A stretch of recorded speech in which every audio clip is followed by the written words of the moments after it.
When rural Southern blacks eventually moved to the cities of the North, they brought their own kind of English with them. They're young men now, but 25 years ago, Dwayne, Asheen, and Keely were students at this school. Situated in a prosperous, mostly white suburb of Ann Arbor, there were not many black kids at the Martin Luther King School. When they spoke, as they did at home, in African-American English, their teachers simply assumed they couldn't do schoolwork. They sort of felt like we were unteachable in a sense, I would feel. So it kind of made them go towards other students more and gave them a little bit more help than they would give us. Can you remember some of the things that were said, teachers would say? Actually, to be honest, the teachers really didn't even communicate with us too much. It just was sort of like, in the sense that we were on our own. Do you remember any of that? You were younger. I was real young, but I mean, I remember enough to know that I wasn't being treated the same way as all the other kids in the class, or a lot of the other kids. You know, that's the irony of it all. It's Martin Luther King School, and, you know, they haven't learned anything from Martin Luther King. Well, hopefully they learned it, but they didn't learn it back then. 3 mothers refused to accept second best for their sons.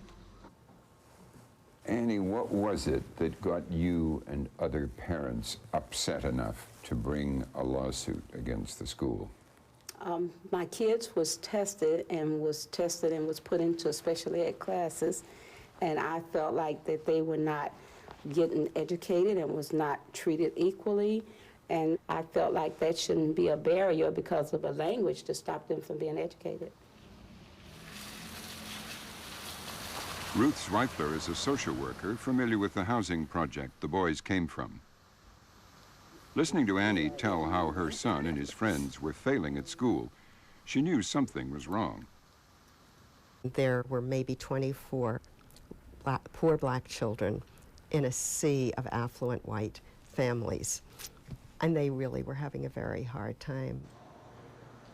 Ruth became convinced that the kids were being discriminated against because of their African-American English.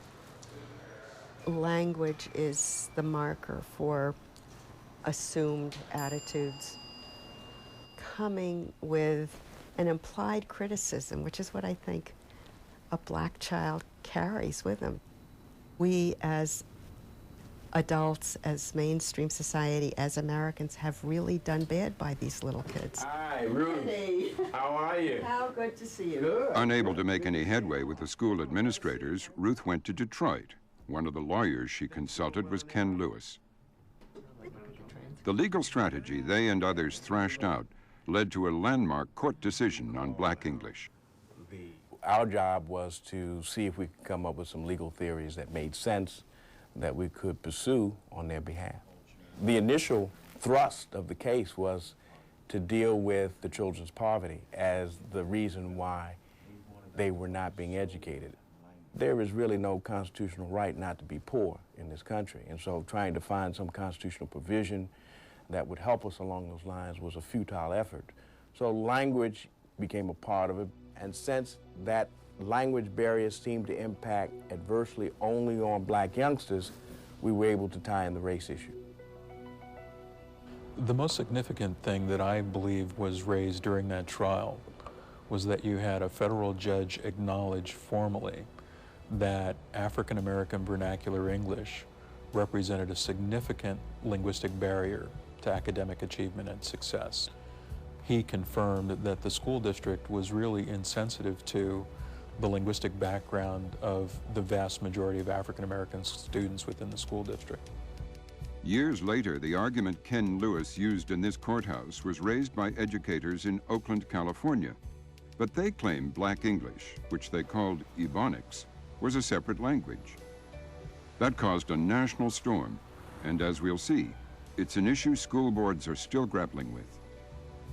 One of the things that I remember Judge Joyner indicating in his opinion was the need to help youngsters appreciate the difference between the language of the majority, how it would impact upon your being perceived by others. that was part of the discussion we had to wrestle with in the Black English case, because we thought that the teachers were not respecting the language as it should have been. If a young black who talked like Puff Daddy applied for a job in this law firm, would he get it? The reality is he has to fit the criteria, the skills that are required for this particular job. Just like if I wanted to go on the radio and become the commentator for the R&B, rap, hip-hop station, I'm going to have to change my language skills because I got a different audience I'm appealed to. I'm wrestling with it now with my own 15-year-old who, you know, communicates to me in language that I'm not necessarily sure I understand. But I'm working on it. I'm finding that I'm coming full circle with this thing called Black English.